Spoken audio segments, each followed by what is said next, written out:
Hello guys, ഇന്ന് നമ്മൾ പഠിക്കാൻ പോകുന്നത് നാലുവരി പാതയിൽ വണ്ടി ഓടിക്കുന്ന സമയത്ത് വളരെ ഇമ്പോർട്ടൻ്റായി ശ്രദ്ധിക്കേണ്ട കുറച്ച് കാര്യങ്ങളാണ്. അപ്പോൾ ആദ്യം നമുക്ക് എന്താണ് നാലുവരി പാത എന്ന് നോക്കാം. നമ്മളുടെ സാധാരണ ഹൈവേ എങ്ങനെയാണെന്ന് നമുക്കറിയാം. നടുക്ക് വെള്ള വരകൾ കാണും. ഇതിനാണ് നമ്മൾ ബ്രോക്കൺ വൈറ്റ് ലൈൻസ് എന്ന് പറയുന്നത്. ഇനി ചില ഭാഗങ്ങളിൽ ബ്രോക്കൺ അല്ലാത്ത രീതിയിലും വൈറ്റ് ലൈൻസ് കാണാറുണ്ട്. അതിനെ നമ്മൾ പറയുന്നത് കണ്ടിന്യൂസ് വൈറ്റ് ലൈൻസ് എന്നാണ്.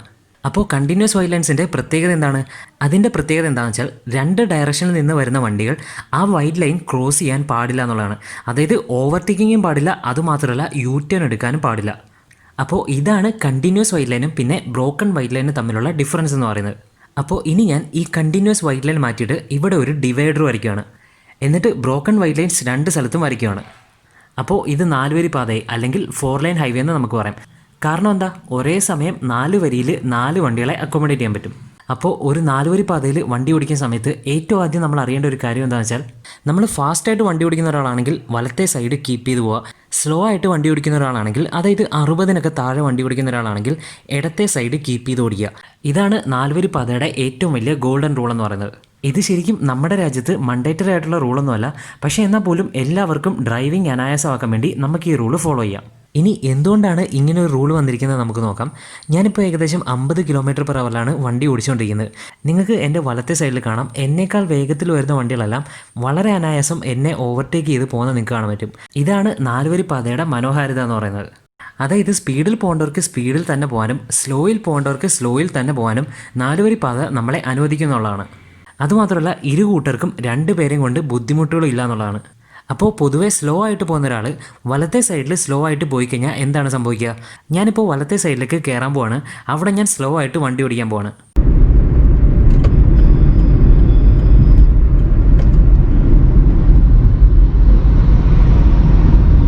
നിങ്ങൾക്ക് കാണാൻ പറ്റും, എന്നേക്കാൾ സ്പീഡിൽ ബാക്കിൽ വരുന്ന വണ്ടി ഹോൺ അടിക്കുകയും ലൈറ്റ് അടിച്ച് കാണിക്കുകയും ചെയ്യുന്നത് കാണാൻ പറ്റും.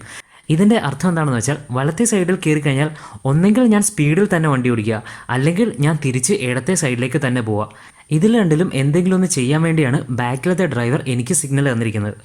നിങ്ങൾ ഏത് ലൈനിലേക്കാണ് വരാൻ പോകുന്നത് അവിടുത്തെ ഡ്രൈവർമാരെ തീർച്ചയായിട്ടും ഇൻഡിക്കേറ്റർ ഇട്ട് അറിയിച്ചതിന് ശേഷം മാത്രം ലൈൻ സ്പ്ലിറ്റിംഗ് ചെയ്യുക. ഇനി വലത്തെ സൈഡിൽ കൂടെ സ്ലോ ആയിട്ട് പോയ മറ്റൊരു ഡ്രൈവറിനെ നമുക്ക് കാണാം. ബാക്കിലായിട്ട് ഒരു വെള്ള വണ്ടി നിങ്ങൾക്ക് കാണാൻ പറ്റും. അതിൻ്റെ പിന്നിലായിട്ട് ഒരു KSRTC ബസ്സുകളാണ്. അപ്പോൾ കുറേ നേരമായിട്ട് KSRTC ബസ്സിന് ഓവർടേക്ക് ചെയ്യാൻ പറ്റാത്തതുകൊണ്ട് തന്നെ കുറേ തവണ ഹോൺ അടിക്കുകയും പിന്നെ ലൈറ്റ് അടിച്ച് കാണിക്കുന്നതും എൻ്റെ ശ്രദ്ധയിൽ പെട്ടിട്ടുണ്ടായിരുന്നു.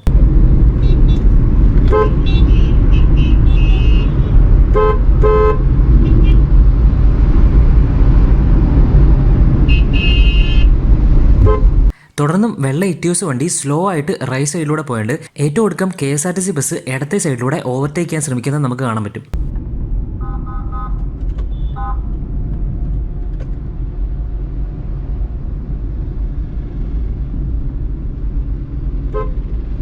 ബസ് ഇടത്തൂടെ ഓവർടേക്ക് ചെയ്ത് പോയതിനു ശേഷം പെട്ടെന്ന് തന്നെ ഒരു ആംബുലൻസ് ഹോൺ അടിച്ച് ബാക്കിൽ വരുന്ന നമുക്ക് കാണാൻ പറ്റും. അപ്പോൾ റൈറ്റ് സൈഡിൽ സ്ലോ ആയിട്ട് ഈ ഒരു വണ്ടി പോകുന്നതുകൊണ്ട് തന്നെ ആംബുലൻസ് ഇടത്തൂടെ ഡേഞ്ചറസ് ആയിട്ട് ഓവർടേക്ക് ചെയ്ത് പോകുന്നത് നമുക്ക് കാണാൻ പറ്റും. ആംബുലൻസിൻ്റെയും ബസ്സിൻ്റെയും കാര്യം പറഞ്ഞ പോലെ തന്നെ എനിക്കും ഓവർടേക്ക് ചെയ്യാൻ ബുദ്ധിമുട്ടുണ്ടാകുന്നത് നിങ്ങൾക്ക് കാണാൻ പറ്റും.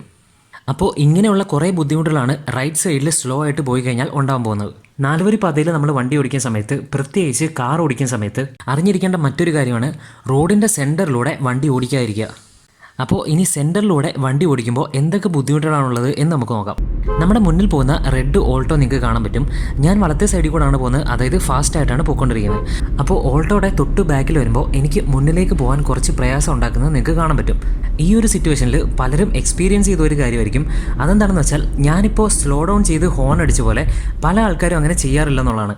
അതായത് റോഡിൻ്റെ നടുക്ക് മറ്റൊരു വണ്ടി ഉണ്ടെങ്കിൽ തന്നെ ഫ്രണ്ടിൽ കാണുന്ന അത്രയും ഗ്യാപ്പിലൂടെ വന്ന വേഗത്തിൽ തന്നെ അവർ ഓവർടേക്ക് ചെയ്ത് പോകുമെന്നുള്ളതാണ്. അങ്ങനെ ഓവർടേക്ക് ചെയ്യുമ്പോഴാണ് പലരുടെയും മിററുകൾ തമ്മിൽ കൂട്ടിമുട്ടുന്നത്.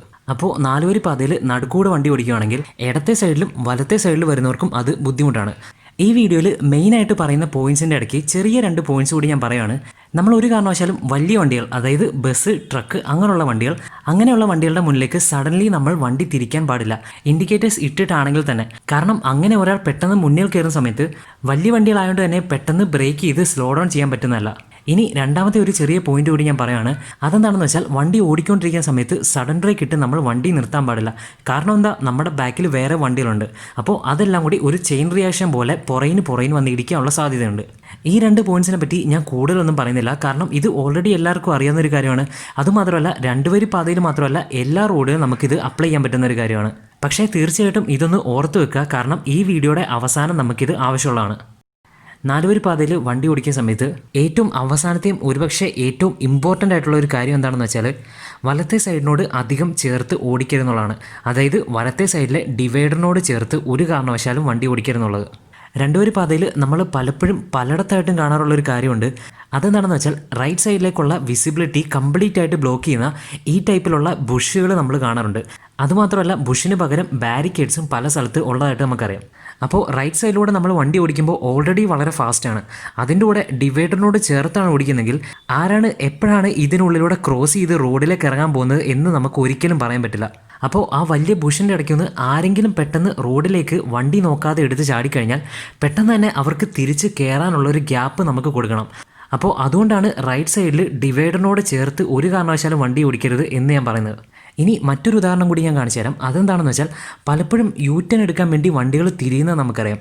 അപ്പോൾ അങ്ങനെ തിരിയുന്ന സമയത്ത് ബാക്കിലത്തെ കുറച്ച് ഭാഗമെങ്കിലും നമ്മുടെ വണ്ടിയുടെ മുന്നിലേക്കായിരിക്കും വരാൻ പോകുന്നത്. ഉദാഹരണം, ഇപ്പോൾ നമ്മൾ കണ്ടുകൊണ്ടിരിക്കുന്ന സ്വിഫ്റ്റ് എത്രത്തോളം അതിൻ്റെ ബാക്ക് പോർഷൻ നമ്മുടെ അടുക്കിലേക്ക് വരുന്നുണ്ടെന്ന് നമുക്ക് കാണാം. മറ്റൊരു ഉദാഹരണം, യൂ-ടേൺ എടുക്കാൻ ശ്രമിക്കുന്ന ഈ ഒരു പിക്കപ്പാണ്. എത്രത്തോളമാണ് ഇതിൻ്റെ ബാക്ക് പോർഷൻ നമ്മുടെ അടുക്കിലേക്ക് വരുന്നത് നമുക്ക് കാണാം. ഇനിയിപ്പോൾ ഞാൻ ആദ്യം കാണിച്ച സിറ്റുവേഷനിലേക്ക് നമുക്ക് തിരിച്ചു വരാം. ഇവിടെയാണ് നമ്മൾ ഇത്രയും നേരം പഠിച്ച കാര്യങ്ങൾ അപ്ലൈ ചെയ്യാൻ പോകുന്നത്. ഈ ഒരു സിറ്റുവേഷനിൽ ഞാൻ കുറച്ചും കൂടി റൈറ്റ് സൈഡിലേക്ക് ചേർത്തായിരുന്നു വണ്ടി ഓടിച്ചതെങ്കിൽ തീർച്ചയായിട്ടും മുന്നിൽ കാണുന്ന വണ്ടിയുടെ ക്യാരിയറുമായിട്ട് ഞാൻ ഇടിച്ചേനെ. പിന്നെ ഞാൻ നേരത്തെ പറഞ്ഞ 2 പോയിന്റ്സ് അതും ഞാനിവിടെ അപ്ലൈ ചെയ്യാണ്. ആ പിക്കപ്പ് ഞാൻ കണ്ട സമയത്ത് തന്നെ ആക്സലേറ്റർ കൊടുത്ത് എനിക്ക് KSRTC ബസ്സിൻ്റെ മുന്നിലേക്ക് കയറാൻ പറ്റുമായിരുന്നു. പക്ഷേ ഞാൻ നേരത്തെ പറഞ്ഞ പോയിന്റ് ഞാനിവിടെ ഒന്നും കൂടി ആവർത്തിക്കുകയാണ്. വലിയ വണ്ടികളുടെ മുന്നിലേക്ക് നമ്മളങ്ങനെ സഡൻലി ഓവർടേക്ക് ചെയ്ത് കയറാൻ പാടില്ല. അപ്പോൾ അതുകൊണ്ടാണ് വണ്ടി ഇടത്തെ സൈഡിലേക്ക് ഞാൻ കയറ്റാതെ ഇരുന്നത്. രണ്ടാമത്തെ ഓപ്ഷൻ എന്താണ്, മുന്നിൽ പിക്കപ്പ് കാണുമ്പോൾ തന്നെ എനിക്ക് ബ്രേക്ക് ചെയ്ത് വണ്ടി നിർത്തായിരുന്നു. പക്ഷേ അങ്ങനെ ചെയ്യുമ്പോൾ അതിലും അപകടമാണ്. കാരണം എന്താ, ഞാൻ വലത്തെ സൈഡ് കീപ്പ് ചെയ്താണ് വണ്ടി ഓടിച്ചുകൊണ്ട് വരുന്നത്. അപ്പോൾ ഒരു കാരണവശാലും സഡൻ ബ്രേക്ക് ചെയ്യുന്നത് സേഫ് അല്ല. ഇനി ഇവിടെ എന്തുകൊണ്ടാണ് ഇങ്ങനൊരു ക്ലോസ് കാൾ ഉണ്ടായത്? അവിടെയാണ് ബ്ലൈൻഡ് സ്പോട്ട്സിൻ്റെ പ്രാധാന്യം വരുന്നത്. ബ്ലൈൻഡ് സ്പോട്ട്സ് എന്ന് പറയുന്നത് ഒരു ഡ്രൈവർ വണ്ടിയിലിരിക്കുന്ന സമയത്ത് അദ്ദേഹത്തിന് കാണാൻ പറ്റാത്ത ചില സ്ഥലങ്ങളുണ്ട്. അതാണ് ബ്ലൈൻഡ് സ്പോട്ട്സ് എന്ന് പറയുന്നത്. ഉദാഹരണം, ഞാനിപ്പോൾ റെഡ് കളറിൽ കാണിച്ചിരിക്കുന്ന അത്രയും സ്ഥലങ്ങൾ ബ്ലൈൻഡ് സ്പോട്ട്സ് ആണ്. അപ്പോൾ ഈ ഒരു സിറ്റുവേഷനിലേക്ക് വരുമ്പോൾ എൻ്റെ ഫ്രണ്ടിൽ വരുന്ന വെർണയുടെ മുന്നിൽ എന്താണ് നടക്കുന്നത് എന്ന് എനിക്ക് കാണാൻ പറ്റുന്നില്ല. കാരണം വെർണയ്ക്ക് മുന്നിൽ എനിക്ക് ബ്ലൈൻഡ് സ്പോട്ടാണ്. അപ്പോൾ എപ്പോഴാണോ വെർണയ്ക്ക് മുന്നിലുള്ള ബ്ലൈൻഡ് സ്പോട്ട് മാറുന്നത് അപ്പോൾ എനിക്ക് ക്യാരിയർ കാണാൻ പറ്റുകയും അതേ സെക്കൻഡിൽ തന്നെ ഞാൻ റിയാക്ട് ചെയ്ത് തുടങ്ങുന്നത് നിങ്ങൾക്ക് കാണാൻ പറ്റും. ഈ വീഡിയോയിൽ ഞാൻ കാണിക്കാൻ ഉദ്ദേശിച്ചല്ല, പക്ഷേ എന്നാൽ പോലും മറ്റൊരു കാര്യം കൂടി ഞാൻ കാണിച്ചു തരാം. ഇപ്പോൾ നമ്മൾ കണ്ടുകൊണ്ടിരിക്കുന്ന ഈ ട്രാഫിക് സിറ്റുവേഷനിൽ ചെറിയൊരു മിസ്റ്റേക്ക് ഉണ്ട്. ഇത് എന്താണെന്ന് ആർക്കെങ്കിലും ഒന്ന് സ്പോട്ട് ചെയ്യാൻ പറ്റുമോ?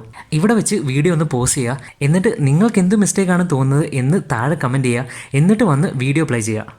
അപ്പോൾ നിങ്ങൾക്ക് തോന്നിയ മിസ്റ്റേക്ക് കമൻറ്റ് ചെയ്തു എന്ന് ഞാൻ വിചാരിക്കുന്നു. ഇനി നമുക്ക് ആൻസറിലേക്ക് കിടക്കാം.